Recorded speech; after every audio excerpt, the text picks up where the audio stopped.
With a little planning, you can have the best burgers, even literally when you're out and about on the road.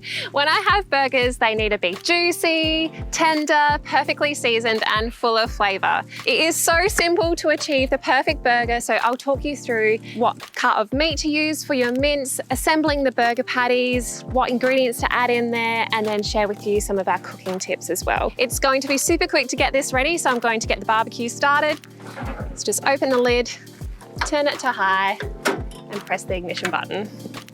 Flame has lit, we'll close that and leave it to preheat for 15 minutes. The first, and I think the most important part about making burgers is starting with good mince. This is ground chuck. It has about an 80 to 20% ratio, so 20% fat, 80% meat.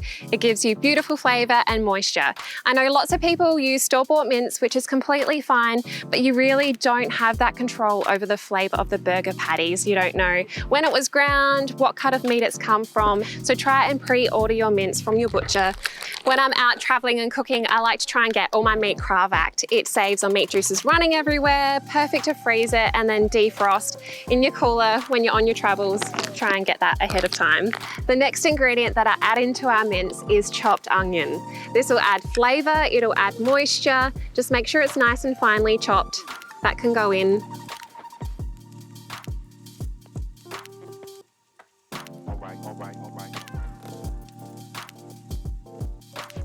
So that's it, that's all I'm adding in today. I'm traveling super light, so we are keeping it simple. You could add in some Worcestershire sauce or hot sauce, but you do not need to add breadcrumbs or egg. As long as you use good mince, it'll hold together and stay nice and juicy. Now, I always travel with a few gloves. I don't have anywhere to wash my hands, so I'm just going to pop these on and then we'll get working the mince. We've got quite the crew today, so I'm making a big batch. Now, it's important not to overhandle the mince. You don't want tough patties, you want them to be nice and juicy. When you overwork the mince, the proteins cross-link like Velcro. They get tense and tight. You want those beautiful air pockets, so then the mixture holds on to the beautiful juices. And now we can season the meat, go in heavily with salt and pepper. We want to make sure all that beautiful flavor comes out of the meat. And then when it comes to shaping the burger patties, it's not so much a technique, it's just a couple of tips. Try and keep them about 2 centimeters thick. We want a dark, deep crust to form on the outside of the patty while the inside stays nice and juicy, so don't squash them too flat.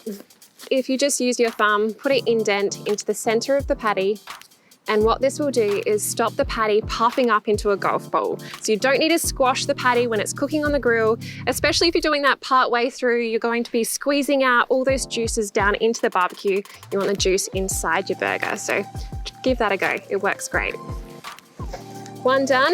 I think we've got about 10 to go.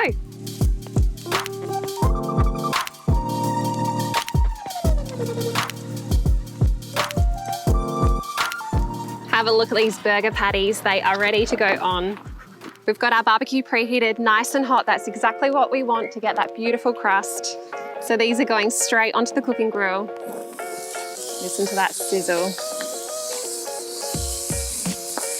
So these will just take about 4 to 5 minutes aside.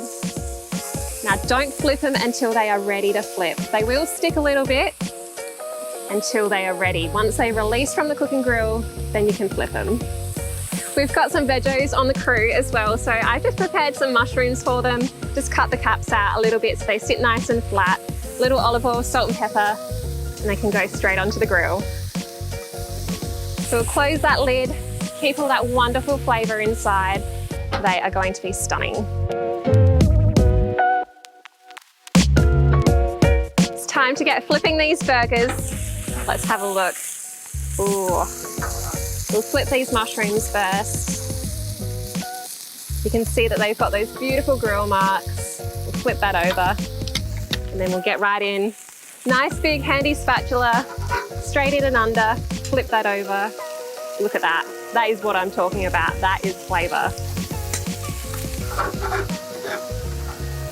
They look perfect. What I'm going to do though is just leave them for another 4 to 5 minutes. In the last minute, I'll add a slice of cheese on top so it can just melt all over the patty. Mate, I just hit the grill and it is smelling delicious. I just can't wait to tuck in there. I am starving. I would crack a joke, but I'm getting pretty cheesy as it is. I'm just going on with some slices of cheese. So these are just some traditional tasty slices.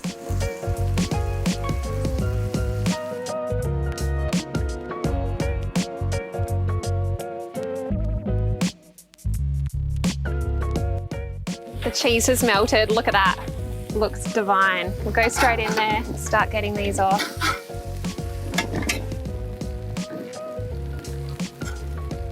All that's left to do is just toast these buns. I'm going straight on while there's still all those beefy, cheesy goodness flavors, and mop it up with our bread. This will just take 1 minute over high heat to toast. And then we can get to assembling our burgers. Look at our beautifully toasted bun. I'm just going straight in with some mustard and then in with our patty. I did double stack them so they might be uber cheesy. Yum. In we can go with our pickles. I seriously love pickles, so I'm going in with extra. And then I'll go in with some lettuce. Obviously, you can put whatever you like into your burgers. We are just keeping it super traditional today. In with some tomato, and then a final squeeze of mayo. And the last part, putting that bun on top. There you have it, the ultimate pit stop burger.